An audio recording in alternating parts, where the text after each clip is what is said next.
Uno de los primeros recuerdos que tengo de niña era cuando mis padres todavía estaban casados. Recuerdo que era Navidad. Estábamos todos reunidos en la mesa. Comimos todos juntos, hacíamos chistes y demás. Para mí es uno de los recuerdos más felices que tengo porque mi familia estaba unida. Mi papá bebía mucho, era alcohólico. Y cuando tomaba, se convertía en alguien diferente, porque me pegaba a mí, le pegaba a mi mamá. Era muy complicada nuestra relación. Cuando bebía era como si fuese otra persona, ¿sabes? Mi mamá entendió que no había solución y se fue. Yo me quedé con mi padre porque no quería dejarlo solo. Y desde eso dejamos de estar unidos.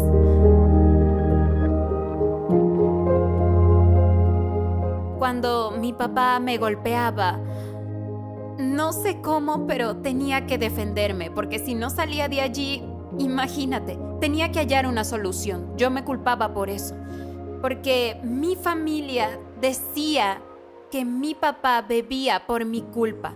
Un día entré a mi habitación y me dije, no quiero vivir más. Lo decidí y dije que no quería vivir más. Para mí no tenía sentido seguir viviendo. Recuerdo que me acosté en la cama y comencé a llorar. Lloraba, lloraba y lloraba. Reuní varios remedios que tenía en mi habitación y me los tomé. Cuando me estaba tomando los remedios, mi papá entró a la habitación y preguntó, ¿qué estás haciendo? Y le dije que él me había dicho que yo no era su hija, que no merecía su amor.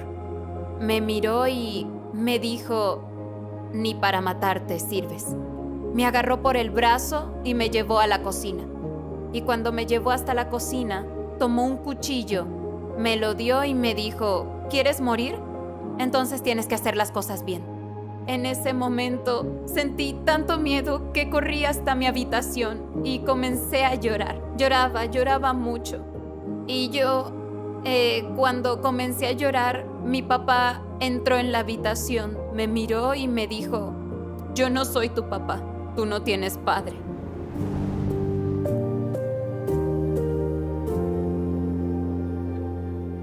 Escuché que abrieron el portón y alguien apareció en mi ventana y me preguntó, ¿por qué estás llorando? Era una mujer.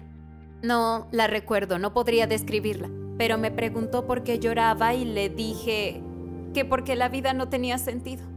Mis padres no me aman, nadie me quiere. Me miró y me dijo, pero Dios te ama y Él te está cuidando, solo que no lo entiendes. Sé que sientes mucho dolor, pero Dios te está protegiendo, solo tienes que confiar.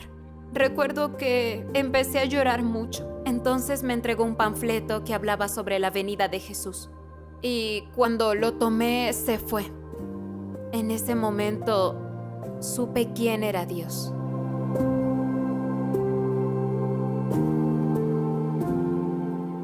Vine para Brasilia a la casa de mi madre. Aquí conocí a un chico llamado Gabriel.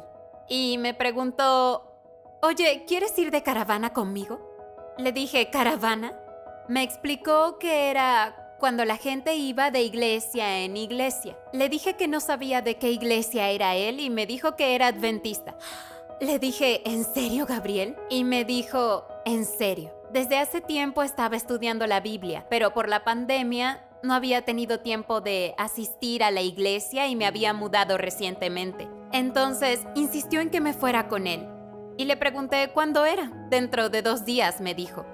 Hablé con mi mamá y me dijo que podía ir. Entonces nos fuimos a la caravana.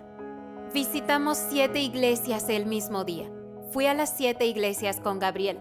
Cuando llegamos a la última, el pastor Andrés, quien era del distrito de Pedregal, me preguntó, Mayres, ¿qué impide que te bautices? Le dije, nada, pastor. Me bauticé el mismo día de la caravana. Pisé la iglesia y me bauticé.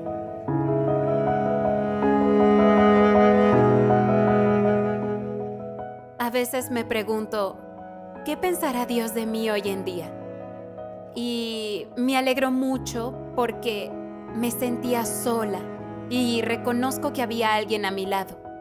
Y cuando me pongo a pensar en mi vida entera, los detalles, todo confabuló para que hoy estuviera aquí, para ser la persona que soy hoy en día. Y creo que Dios me ve superando todo esto, no sola, sino con la ayuda de Él. Creo que es una gran alegría. A mí me llena porque hoy en día tengo a alguien conmigo, tengo a alguien que me ama, alguien que me acompaña. Para mí eso es lo más importante. Creo que no necesito más. Es todo lo que yo quería.